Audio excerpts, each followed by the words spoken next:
algo impresionante que lo habrás escuchado, pero que lo vamos a volver a escuchar porque queremos que José Luis Espert nos dé su mirada sobre lo que dijo Feletti sobre la inflación. Mira.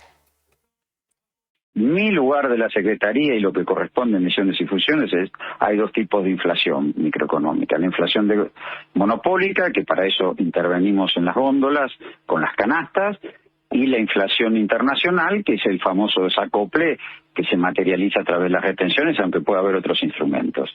Y en ese marco discutimos. Ahora, milagros uno no hace. Bueno, muy bien. José Luis Espert, ¿cómo le va? Muy buenas noches. Muy buenas noches. Muy buenas noches, Javier Manari. Muy buenas noches, Rubén Rabanal, el señor Alejandro Katterberg. Me dijeron que no nos trajo filminas hoy. Estuvo mal, ¿eh? Bueno, ¿qué me decís de esto? No hacemos milagros. La verdad, yo no sé cómo le da la cara a Feletti con el fracaso que está haciendo con la inflación de reírse. Primera cosa anecdótica, pero no me parece menor.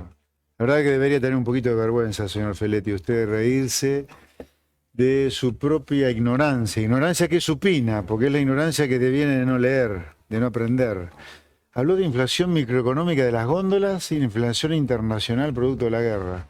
A la inflación microeconómica la pretende ganar a la batalla o a la guerra, hablando en términos presidenciales, sí, con controles de precios. Y la inflación internacional con retenciones. Todos fracasos históricos de la Argentina que Feletti vuelve a repetir. ¿Qué querés que te diga? La inflación ya se sabe que es un problema monetario, está probado en el mundo, no es ninguna teoría alocada, es realidad. No sé por qué esta gente vive fuera del planeta, no lo entiendo. Yo puedo entender cosas que están dentro de la realidad. Ahora, gente que está fuera de la realidad y dice cosas desde fuera de la realidad, como desconocer la evolución de la ciencia económica que ha dicho, ha verificado, ha comprobado que la inflación es un problema de oferta de dinero y demanda de dinero, como el precio de la papa. Si sobran papa, cae el precio de la papa. Si sobra dinero, te cae el poder de compra del dinero, que es la inflación. No entiendo por qué esta gente está afuera de la ciencia hablando. Rubén, ¿cuáles son los peligros del FMI, los peligros que advierte el FMI? Bueno, la verdad que lo que se está dando con este acuerdo con el fondo, yo no sé, pues por José Luis sí, yo no se ha visto nunca. Y es, después de que firmase el acuerdo, el propio fondo en 10 días 2 veces alerta sobre los peligros del acuerdo que firmó con la Argentina. Es bastante extraño, la verdad, Laura. Es bastante extraño porque básicamente, porque el fondo lo que dice es, hay un peligro cierto con algunos puntos que ustedes no están controlando, para decirlo claramente, la inflación es uno. Hay peligros ciertos con el tema del dólar. Que básicamente también, si bien ahora el blue estuvo un poco más calmado en los últimos días, pero el fondo sabe que puede derivar en cualquier momento por la falta de credibilidad que tiene el gobierno además, en un problema serio. Y hay un problema con el tema del déficit. Ninguna de las variables mínimas, porque no sé, José Luis, que me corrija, pero la verdad que nada de lo que el gobierno se comprometió con el fondo tampoco es un programa así gigantesco, ni de temas que sean tan terriblemente rígidos. Nada de esto puede ser cumplido hoy. Y a ver, la apuesta del mercado en este momento, yo te diría, es en qué momento vamos a incumplir. No de qué manera el gobierno va a cumplir o cómo nos va a ir en la primera revisión del acuerdo, sino es cuándo Argentina, en qué día Argentina va a incumplir. Si es en el primer trimestre del año que viene, si es en el último trimestre de este año. Pero la verdad que estamos y además en el marco, bueno, de este caos de hoy, ¿no? Donde lo que vimos son gerentes de la pobreza teniendo a la gente como rehén. Yo lo que vi fueron dos tipos de rehenes, ¿no? Rehenes, los pobres como rehenes en las plazas, los chicos como rehenes en la escuela, ¿no? Hoy estuvimos viendo diversos, hay diversos videos de la escuela militante. ¿Cuáles son los gerentes de la pobreza, Javier? Bueno, son varios los gerentes de la pobreza, los CEOs de la pobreza que estamos viendo en estos días. Vos tenés lo que es el Frente Unidad Piquetera, que es el frente donde están nucleados todas estas agrupaciones sociales. Uno, y el más conocido quizá, Laura, o el que más se está mencionando en estos días, es Eduardo Beliboni. Eduardo Beliboni es un dirigente social que militó mucho tiempo en el Partido Obrero. A partir del desmembramiento del Partido Obrero, forma parte del Polo Obrero. Del Polo Obrero. ¿Y qué vínculo tiene con Grabois, no? Que hoy nos sorprendió ver a Grabois ahí en la manifestación? Bueno, hoy justamente Grabois se acercó a la 9 de julio y ¿con quién se mostró? Con Eduardo Beliboni. Hoy la relación entre ambos dirigentes es muy buena, a pesar de que Grabois aclaró que él sigue formando parte del Frente para la Victoria y Beliboni claramente está en la vereda opuesta. Vos sabés que Beliboni trabajó en el sector privado. ¿Ah, trabajó, sí, claro, en fábricas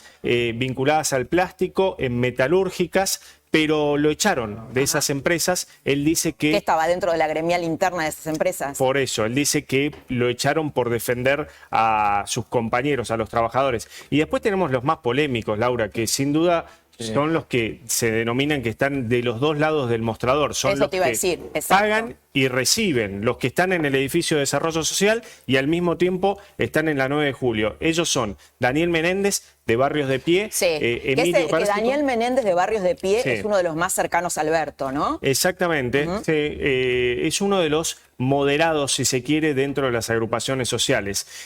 También están Emilio Pérsico y el Chino Navarro en Movimiento Evita. El Chino Navarro cercano a Alberto Sí. Fernández también. Javier, bueno, quiero que participen José Luis Esperti. Y acaba de llegar Ricardo López Murphy. Ricardo, ¿cómo estás? Muy bien. Bueno, después seguimos con ese informe. Estábamos hablando de los gerentes de la pobreza, de la CAMPE de hoy.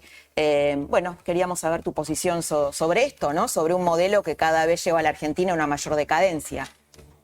Sí, yo diría, primero, no hay sociedad organizada que pueda funcionar con este esquema que tenemos. Es decir, la pérdida de control de una parte de la ciudad no es tolerable. O sea, eso no debe ocurrir. Eso hay que resolverlo. Segundo, yo creo que esta estrategia que se sigue hace 20 años en el país no ha dado resultado. No podemos creer que vamos a avanzar con este esquema. Me parece que hay que cambiar de criterio en materia de orden público y en materia de cómo canalizamos la reincorporación al mercado laboral de la gente que está en estos lugares. Sí. Bueno, además mi impresión es que pasamos de un país de una inflación del 25 al 30% a otro del 50-60%, ¿no? Y de una pobreza estructural del 30 al 40%. ¿Cómo se hace para terminar con estos piquetes? No, yo ¿Cómo creo se hace? que, a Porque ver, se había prometido trabajo, incorporarlos al mercado de trabajo. Ese era un discurso del gobierno en algún momento. bueno, lo que está claro que esto ha sido un boomerang para el propio kirchnerismo, ¿no? Lo que ellos sembraron durante sus primeros 12 años, ahora se le está volviendo en contra. ¿Qué sembraron en sus primeros 12 años? La cultura de la pobreza, el pobrismo. La cultura, o sea, hacer del pobre un rehén de ellos, hacer del beneficiario del plan, que ese es un pobre claramente, que quedó fuera del sistema en general, un discípulo de ellos. Y ahora eso se lo está volviendo en contra, porque no hay cómo pagarlo eso, no hay cómo contenerlo. La segunda cosa, que digámoslo claramente, esto está organizado, una campe así, con banda de música, con carpa. No, está organizado. Esto no es un beneficiario de plan haciendo eso está organizado. Y eso tiene financiamiento de los pobres contribuyentes, los pobres laburantes, a los cuales estos tipos le están arruinando la vida. Se van a quedar hasta mañana, van a hacer un recital, y Entonces, ahí hay... acá hay que darle también cero plata a las organizaciones sociales, cero. Vos le tenés que dar plata al beneficiario del plan. Y el señor Pérsico, que ocupa una función ejecutiva en el gobierno nacional, es secretario de Hábitat y Vivienda, Chino ¿no? Navarro. De Relaciones Parlamentarias. Ah, bueno, ¿y quién es el secretario de Hábitat y Vivienda? ¿No es uno de estos dos? ¿O era hasta hace un tiempo? Bueno, es gente que ocupa lugar en el gobierno. ¿Cómo va a tener a gente que subvierte en el orden formando parte del gobierno? Es un delirio. Ahora, Grabois, lo que contábamos al principio en el pase, que está cercano a Máximo Kirchner, ¿qué están jugando a favor de esto? O sea, están encendiendo No la tengo mecha. duda. Grabois es un gran caradura, un cínico. Sí, claro que está de los dos lados o de un lado hoy. Bueno, justamente lo que sospecha un sector del albertismo es que detrás de este acampe en la 9 de julio hay sectores del kirchnerismo. Claro. Así como Cristina sospechaba del albertismo No tengo cuando duda, atacaron el despacho en el Congreso, ahora el albertismo sospecha del kirchnerismo. Así está la relación, ¿no? Alejandro Katterberg, director de Poliarquía. Una primer mirada sobre esto. A ver, estamos en 3 planos entrando en situaciones cada vez más complejas. Hoy yo divido en 3 esferas a la situación argentina. Cómo está la política y el sistema político, que está en crisis.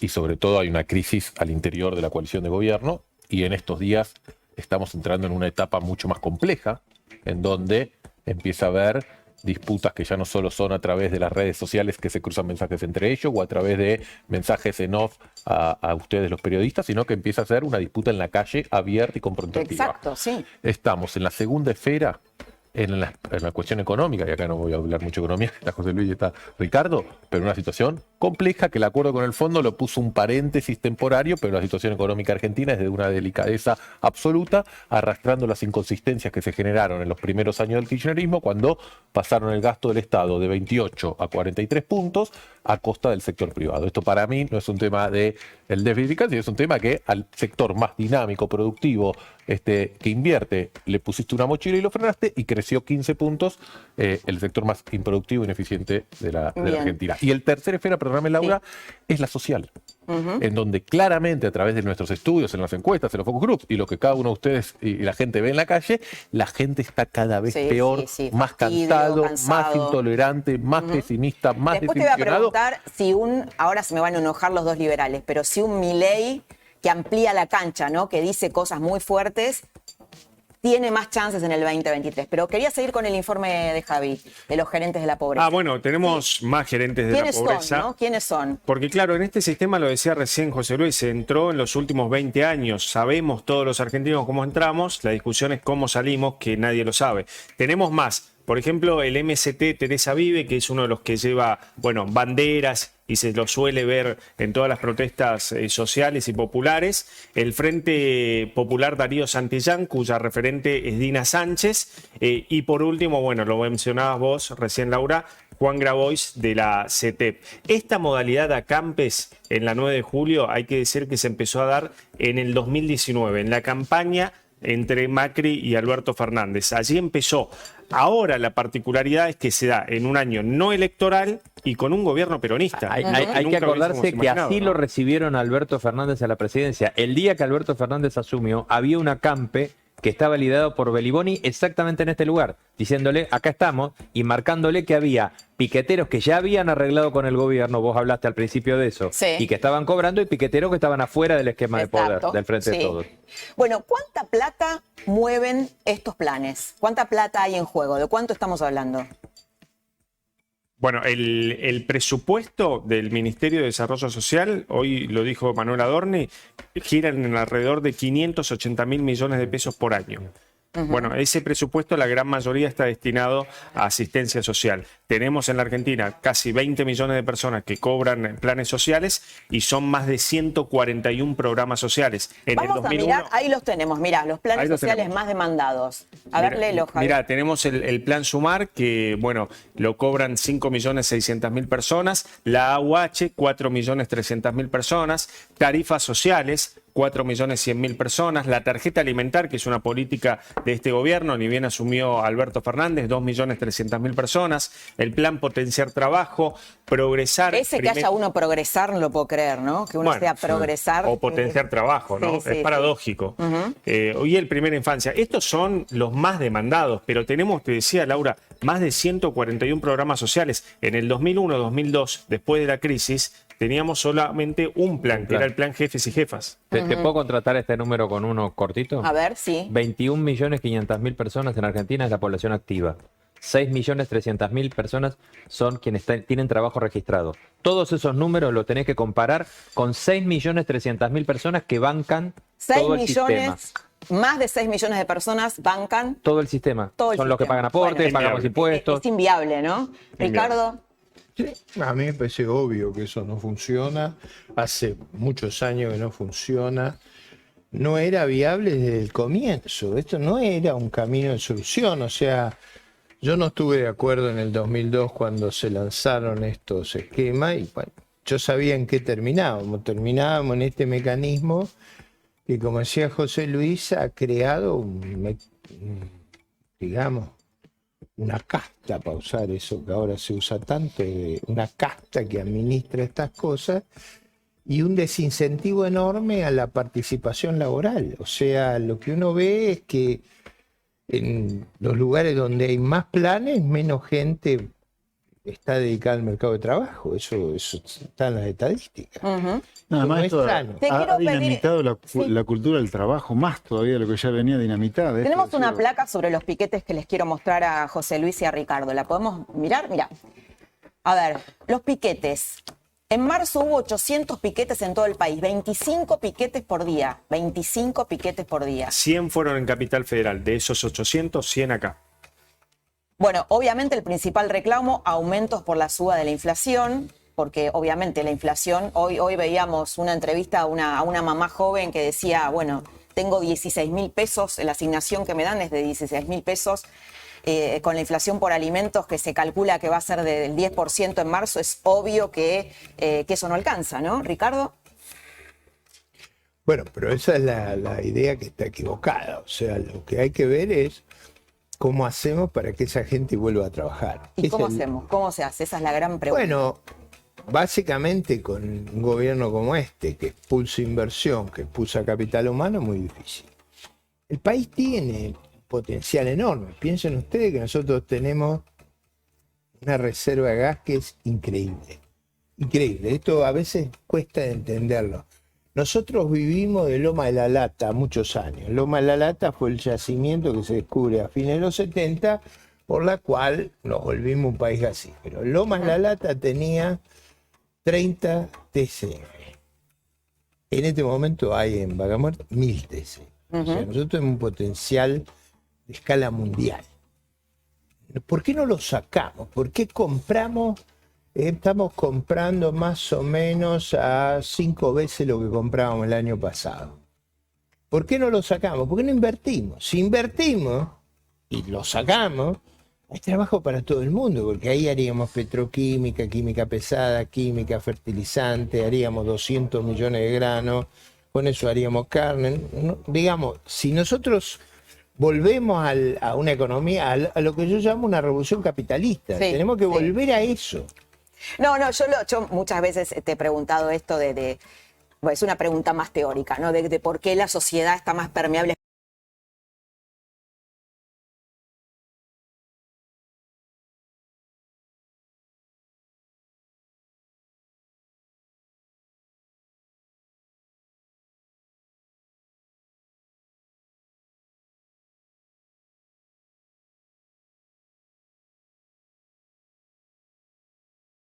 Revolución capitalista, Sí, tenemos que sí. volver a eso. No, yo muchas veces te he preguntado esto bueno, es una pregunta más teórica, ¿no? De por qué la sociedad está más permeable a escuchar este tipo de discursos. Pero quiero Porque escuchar. no hay más remedio. Entre Sí, otras ¿no? cosas, porque no hay más remedio. Porque no hay otro camino. Pero hay además una A ver, clase de el dirigentes- otro perdón, camino, Ricardo, ¿cuál es? una clase El de del dirigentes- empobrecimiento. Sí, bueno, es lo que vemos, Los ¿no? experimentos experimentos A ver, nuestra ventaja no es lo bueno que somos. Yo creo que tenemos muchos defectos. La idea de la adhesión a nuestras ideas nace del fracaso de los otros. Han fracasado rotundamente. Pero además no solo fracasaron, en Cuba, sino que están- en Nicaragua, en Venezuela y aquí. Sí, que están extraviados de la realidad, ¿no? Quiero que escuchen los dos, José Luis y Ricardo, unas declaraciones increíbles del ministro de Trabajo. Lo escuchamos, Claudio Moroni. Nosotros lo que estamos viendo es que las negociaciones paritarias están funcionando adecuadamente, aún con esta inflación alta. Hoy no vemos una situación en donde en estos meses, por más que efectivamente, como dice usted, estamos teniendo una inflación por múltiples motivos, motivos propios, motivos muy fuertes importados por la causa de la guerra, el efecto en materias primas, en commodities, en alimentos, etcétera. Hoy no estamos viendo que eso haya afectado el ingreso real de los asalariados, los trabajadores asalariados privados y públicos. José Luis. Viste, como Feletti, viven viste, yo te decía al principio, en una realidad paralela o fuera de la realidad. Los salarios este año van a perder, pero por goleada, lamentablemente, contra la inflación. No estarán perdiendo ahora, pero a lo largo del año la inflación va a estar cerca de 3 dígitos, con salarios creciendo 50, 60. Seguro que van a perder contra la inflación. ¿Pero por Hoy qué tocaba- es eso? ¿Porque es un cínico? ¿Porque Sí, es son estratégico? cínicos, ¿Es son estratégico? una mezcla de cínico e ignorante, son una mezcla Igual, diabólica. te Hay algo diría. más. El gobierno está usando la inflación y de hecho hasta el fondo le va a permitir al gobierno que use la inflación porque es la única manera que va a ajustar. Sí. Bueno, tanto están perdiendo... Están destruyendo el ingreso de jubilados de los argentinos porque así están ajustando. Ahora, guarda con la intención de voto, la situación social, la situación económica, ¿no? Porque no es que vos financiás con inflación el déficit fiscal y no pasa nada. No, se te funden empresas, Claro. la gente se te va del país, En el medio hay te costos. hacen el acampe, ¿me entendés? ¿Qué? Ahora, Costos Ricardo, horribles. cuando Moroni dice esto, ¿no? Que bueno, que en realidad los trabajadores no pierden contra la inflación, ¿nos toman el pelo? Se refiere a una fracción, ¿no? Él se refiere a lo que decías, los 6.300.000. Es decir, la realidad del mundo argentino no es solo eso. Parte seguro que está pasando eso, pero eso es una fracción pequeña del conjunto de la gente que, digamos, vive Sí, de lo que alguna pasa es que, manera a el ver, la trabajo. clase media, el otro día, bueno, lo charlábamos y estabas vos también, entre el 2015 y el 2000, y este año, digamos, y el 2022, casi 8 millones de personas cayeron en la pobreza. No, y además tenemos un problema muy serio, que es que lo mejor de eso que decía José Luis, no es gratis, lo mejor de nuestro capital humano se está yendo. El Exacto. capital humano es mucho más importante que el capital físico. Se está yendo la élite de Argentina. ¿Y por qué se va la élite de Argentina? Y se va porque cree que somos inviables. La lucha es explicarle que podemos hacer las reformas, que esas reformas van a ser de un calado enorme. Acá no se sale de esto con pequeño parche, de esto se sale con una reforma integral. Alejandro, vos que, bueno, Alejandro Katterberg es el director de Poliarquía y habla con un montón de dirigentes, de empresarios, es decir, tiene el pulso de lo que, bueno, de lo que llamamos el círculo rojo, ¿no? La pregunta es, ¿están encendiendo la mecha, están tirando de la cuerda el kirchnerismo contra Alberto Fernández y eso puede generar una dinámica propia? Y te doy ejemplos. Máximo Kirchner con Pablo Moyano, Claro. lo que dijo Máximo Kirchner y la foto de Pablo Moyano en la CGT, produciendo una fractura de la CGT. Hoy Grabois apoyando una marcha en contra de Alberto Fernández. En la UOM, en la Unión Obrera Metalúrgica, hay una persona, bueno, se desplazaron a Caló y hay una persona cercana a la Cámpora. Guado de Pedro criticando a Alberto Fernández. Berbisky diciendo que esto explota en un mes. Déjame que tome tu figura de la mecha Sí. y lo junte con alguna analogía que yo hago sobre el estado de la sociedad como un bosque muy seco. Y la economía es un bosque muy seco y la política es un bosque muy seco. Cuando uno tiene un bosque muy seco, no sabe si se va a prender el fuego. Lo que uno sabe es que están las condiciones dadas para que se prenda el fuego. En términos políticos, lo estamos viendo. Estamos viendo que parte de actores políticos que tienen capacidad de regular la protesta social, que hasta ahora habían jugado estos años a favor del gobierno, intendentes del conurbano, movimientos sociales, sindicalistas, incluso algunos sectores de la iglesia, en vez de empezar a contener, empiezan a atacar. Y eso, en un contexto donde la coalición de gobierno está literalmente quebrada, puede generar un incendio en el bosque de la política. ¿Qué es un incendio? Un incendio en el bosque de la política es el quiebre explícito, enfrentamientos, denigrar la autoridad presidencial en un contexto donde... Pero digo, puede irse Cristina, puede irse Alberto. Si todo se complejiza, puede pasar con esas cosas, digamos. La pregunta es si eso va a ocurrir en un puente de acá a 11 meses, porque en 11 meses empieza la dinámica electoral y si el gobierno y el país logra atravesar ese puente de 11 meses, ya estamos atravesando o saliendo ese peligro. Pero vos me decías con la sociedad. Con nuestras encuestas, con nuestro focus group, podemos tener la información muy clara que el bosque de la sociedad está en los niveles más secos de los últimos 20 años. Te puedo dar algunos indicadores, que además algunos son muy dramáticos de nuestras encuestas que hacemos en Poliarquía todos los meses hace 20 años en todo el país. A ver, no me trajiste ninguna, Alejandro Katterberg. Pero te las voy a comentar. Bueno, ¿Cómo coméntela. te pegó? Qué dura, ¿qué? Le reescribí, No. Laura, debemos cerrarse con Laura. Laurita, aflojá, Laurita. Te queremos, Laura. te No, queremos. también Pero las puedo Alejandro comentar. le tiene que dar la encuesta. Vamos a Muy bien, comentar. Ricardo. Vamos a comentar. Punto 1. Sí. El clima general social. Pesimismo predominante hace 10 años, con salvo excepciones de algunos trimestres, continuidad. Sensación de la gente que cada vez le alcanza menos, que en vez de crecer o puede progresar, En los focus group la decrece. gente dice no tengo tantos miles, Enojo, enfado, desaliento. Eso se transforma en un rechazo a la clase dirigencial política pero dirigencial en general. La ¿Tiene gente, chances Milei? déjame que te termine ahí, Milei, no me quiero escapar de eso. Pero lo que te quiero decir es, en ese bosque social tan seco, una chispa puede prender. En Chile fueron 30 pesos del subte. Y alguien dice, ¿cómo 30 pesos chilenos del subte Claro. generaron una revolución? Los, Bueno, chilenos, tenés a Boric los ahí. chilenos te dicen no fueron 30 pesos, fueron 30 años. Había un contexto y unas condiciones que mucha gente no vio, se le pasó por arriba, que generó eso. Pasó en otros países de Latinoamérica. ¿Va a pasar en Argentina en los próximos 11 meses? No lo sé. Pero está claro que la inflación le está terminando de aumentar y generar esas condiciones a la gente. Y un dato de las encuestas que me pedís, Lau. Siempre nosotros preguntamos muchas cosas, Que cómo no está el le país, trajiste. cómo está la economía. Las encuestas que no Pero le ahora trajiste. vamos a mostrar Ya sé, una placa de la inflación que quiero Pero hacer un déjame comentario. este dato que es muy importante. Primero, hablando de inflación, nosotros tenemos una pregunta, Ricardo, Sí. que le preguntamos a la gente cómo cree que va a Vamos a estar la poner esa inflación placa. dentro de 3 meses.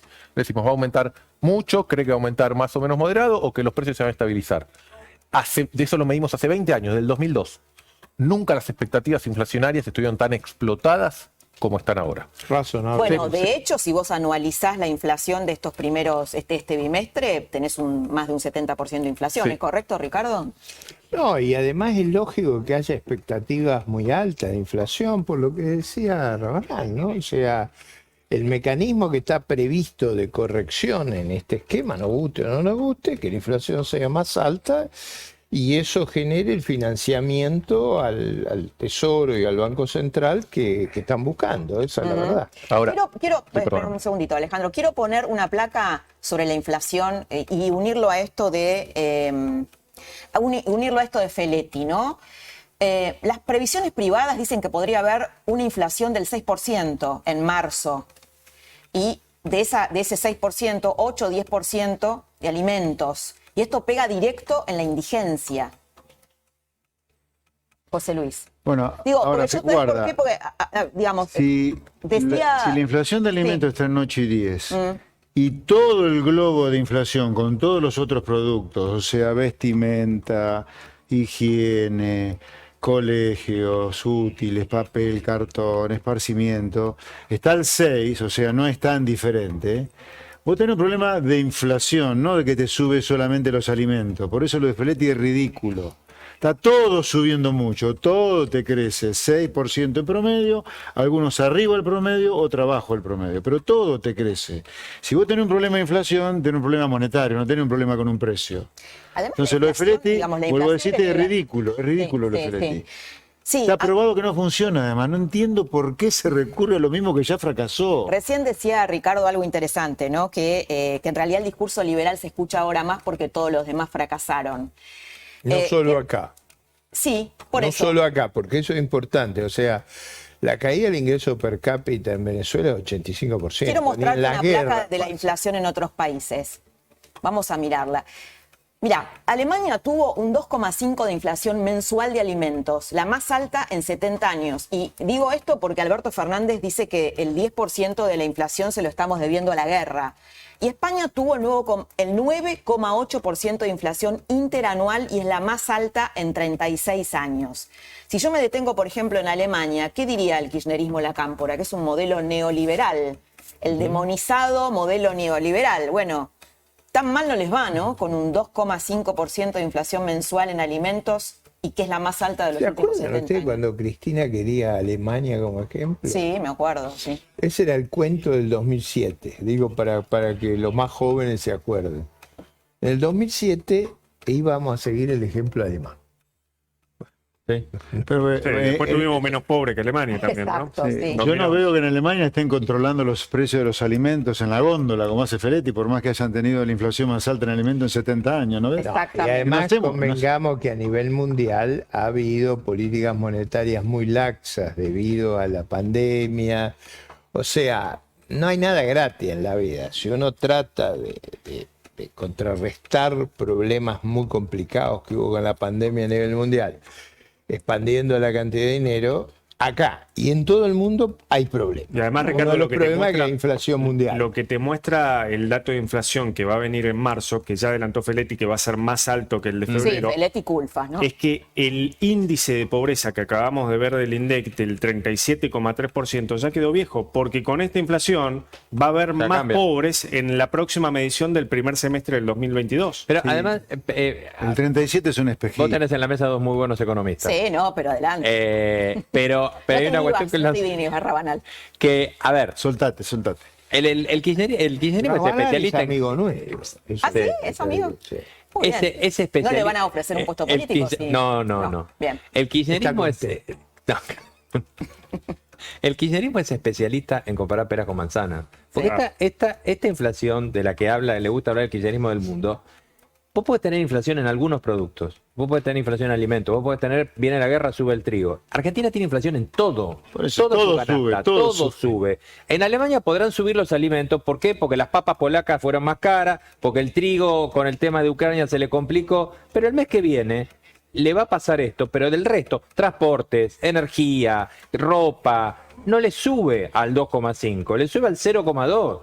Y en el año terminan teniendo una inflación, es decir, seguramente esta inflación de Alemania el kirchnerismo la va a levantar como una bandera. Miren, ellos también, pero no tiene nada que ver con nuestra realidad. Lo hacen con todo eso, ¿no? Pero Eso también es verdad que hubo desbordes monetarios en el mundo. En todo, por eso Estados Unidos Pero tiene el problema que el tiene dato con la de inflación. pobreza es que más del 50% de los menores de 15 años son pobres. Digo, porque buena parte del gobierno festejó esta caída de la pobreza, pero no repararon en que el 51,4% de los menores de 15 años son pobres. Es escandaloso, Es el futuro porque estamos de la matando Argentina. a la próxima Bueno, generación. esto es así hace Mira. años en la estructura de pobreza y social argentina, que ahí después hay temas más de fondo que no se discuten porque en este país no hay tiempo, ni voluntad, ni condiciones políticas para discutir temas de fondo. Pero acá hay una transferencia, cuando vos aclarás que hay 50% de pobres y cuando los chicos de menos de 10 años casi llega al 60% de los pobres, no se dice que los mayores de 60 años solo es menos del 15% la pobreza. Entonces hay una correlación clara entre la edad y la pobreza, y hay una transferencia de recursos que es a la inversa, cuando se deberían transferir recursos para lo que es la generación futura y abocar a que los jóvenes no vivan en condiciones de pobreza para garantizar una salida hacia el futuro, se transfieren recursos para garantizar que los mayores tengan menos niveles de pobreza. Alejandro, estás hablando, o estamos hablando, ¿no? Una clase dirigente que genera pobreza, que fabrica pobreza, es una forma de violencia. Pero en general lo que vemos es un gobierno que se victimiza. Hoy la portavoz de Alberto Fernández, Gabriela Cerruti, a propósito de la vandalización del monumento de Cristina Kirchner en Río Gallegos, del ataque al Senado, que no fue a ella, sino al Senado, y de los afiches que aparecieron diciéndole asesina, dijo esto, mirá. Las mujeres peronistas, desde Eva Perón en adelante, han sido blanco del ensañamiento de la derecha en la Argentina. Entonces, no solo repudiamos y el presidente ordenó la investigación más exhaustiva de todo esto, sino que también instamos a que no se construya en los medios de comunicación, en las redes sociales, en la discusión social, esta estigmatización, esta persecución, esta violencia simbólica que después termina siendo violencia real contra la vicepresidenta. Bueno, la vicepresidenta es una experta en victimizarse, ¿no? Obviamente que es repudiable lo sucedido, vandalizaron, ahí está el afiche, bueno, que es culpable de 35.000 muertes, asesina. Lo más cuestionable es el monumento que vandalizado en Río Gallegos, que Alberto Fernández se ocupó de eso, y el ataque al Senado. Obviamente esto es repudiable. Ahora, que el kirchnerismo te hable de violencia, de la producción de violencia y de violencia simbólica. ¿Quieres ver un compendio de barbaridades del propio Estado y del propio gobierno? Mira. Y nos vienen a dar lecciones de república. ¿Qué república era aquella? República de Morondanga era. Estos argentinos y argentinas que se manifestaron ayer no son la gente, no son todos, no son el pueblo, no son la Argentina. Es una ciudad que tiene tendencia a votar aquellos que quieren ocultar lo que hizo la dictadura. Videla, Viñone, Viola y Macera fueron la representación del patriarcado en la dictadura militar. Y en la época que vivimos nosotros la representa Mauricio Macri, Horacio Rodríguez Larreta y Juntos por el Cambio. Un hijo de puta. Mauricio Macri, un hijo de puta, hundió el país, nos endeudó por la cara de todos los argentinos. Un chanta, un mentiroso. Es un corrupto, es un ruin, es un perverso. Ese tipo tiene que estar colgado en la Plaza de Mayo, no podamos. Matarlo a Macri. Matarlo a Macri. ¿Pero por qué no? I think that Lanata is a dickhead, so, and I don't think Lanata is a dickhead.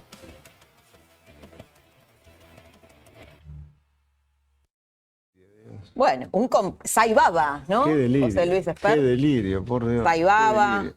En manos de Madre quién Teresa. estamos, en manos de quién estamos, Dios mío. Bueno, pero es este discurso, ¿no? Loco. Bueno, la agresión es brutal, digamos. Pero después ellos se quejan de que son agredidos, ¿no? Pero es muy notable.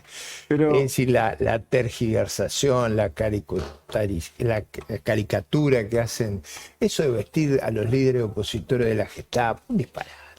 Ahora, yo te diría, o les diría, digo, para llevar alguna tranquilidad objetiva a la gente, hay esperanza, porque ¿sabes cuál es la esperanza? Que es más fácil hacer cosas de sentido común, que nosotros estamos lejos de hacerla hasta ahora, que de seguir así en el lugar que está. O sea, es más fácil cambiar que estar como estás. O sea, el mundo te muestra que es muy fácil hacer las cosas razonablemente. O sea, bueno, ¿qué hay por que ejemplo, hacer? No sabemos. No, ¿cómo que no? No. Sabemos muy bien lo que hay que hacer. Algunos sabemos muy bien lo que hay que hacer, porque ya está probado que a vos no te va bien con la economía usando al mundo como prestamista, no te va bien pensando que la inflación la bajás controlando precios, y con este sindicalismo que tenés delincuente y mafioso tampoco te va bien. Pero Así con los que planes sociales, ¿qué haces, claro. José Luis? ¿Los sacás? No, a ver, ¿Qué haces? a nadie en su sano juicio se le va a ocurrir.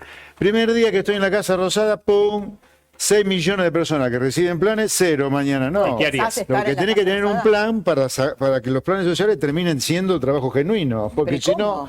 Esperá, ahí viene donde está la esperanza. Si no hacemos lo que hay que hacer, olvídate, toda la vida va a tener este problema. Ahora, si vos decís, vamos a comerciar con el mundo, vamos a derribar esta pared de la cual hablaba Alejandro, a ver, tengámoslo muy presente esto. El kirchnerismo, en su primera gestión de 12 años, levantó una especie de pared gigante de hierro inviolable, que es un tamaño del Estado que no se puede pagar. Esto, si no entra en la cabeza, vamos a rebotar como los autitos chocadores 500 veces y 500 planes económicos van a fracasar.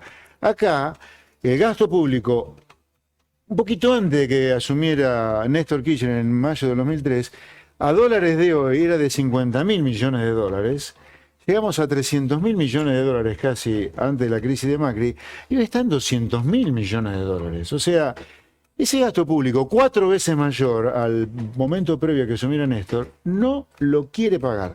Ni la sociedad devastada de impuestos, ni los prestamistas privados. Y el Fondo Monetario te la dejó pasar a esta porque está harto de nosotros. Pero no hay manera de pagarlo. José Luis, si no lo asumimos, vamos a rebotar como titos chocadores. Hay un tema cultural debajo de esto, ¿no? Yo creo que estamos hablando de violencia, de distintos tipos de violencia a lo largo de todo el programa. Rehenes de la pobreza la gente y rehenes los chicos en la escuela, porque detrás de lo que estás diciendo no es solo un modelo económico, hay un modelo cultural, una serie de creencias que tiene la Argentina. Todos pescados podridos son. Bueno, hoy contanos, Javier, tenemos 2 clases de rehenes. Rehenes de la pobreza en el acampe, porque son víctimas, gerenciados por un grupo de CEOs, y rehenes en las escuelas públicas. Sí, los rehenes en las escuelas militantes, los rehenes del adoctrinamiento educativo, porque hoy Cristina Kirchner mostró un video que te invito a verlo, Laura, que esto ocurrió en General Rodríguez, en la escuela secundaria número 14, Irma Mimí Tardivo, que es una persona desaparecida, por eso lleva el nombre de esa escuela, que depende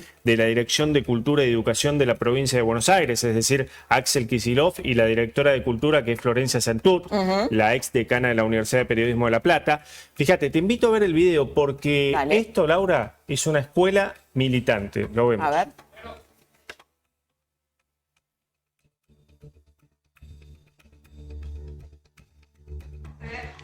Te presento a los y las delegadas del presente ciclo lectivo 2022.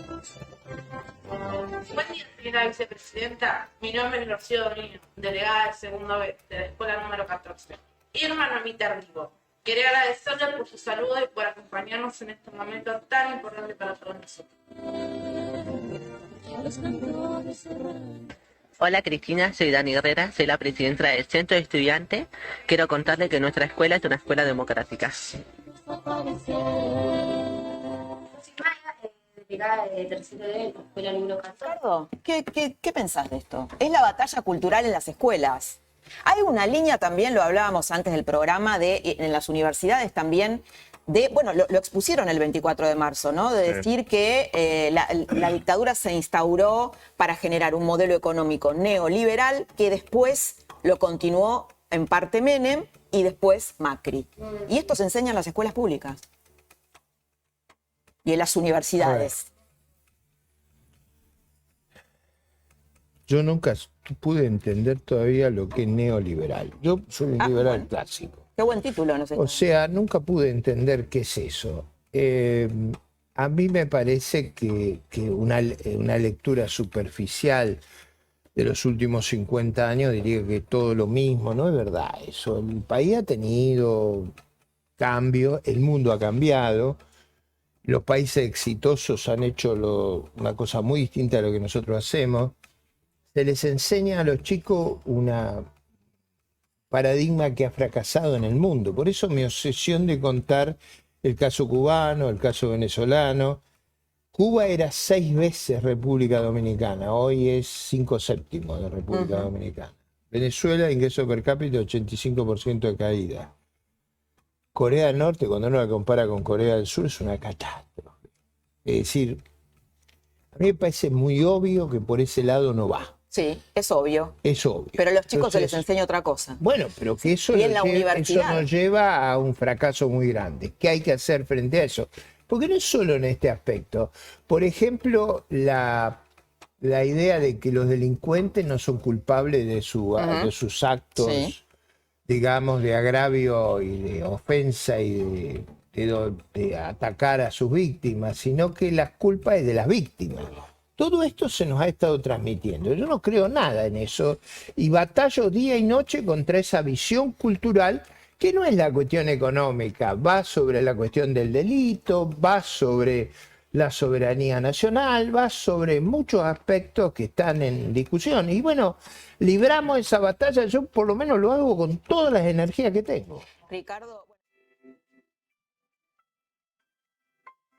bueno, quedó la pregunta, no saben las cosas que se dicen acá, lo más interesante pasa, irreproducible en la pausa. Bueno, había quedado planteada una pregunta.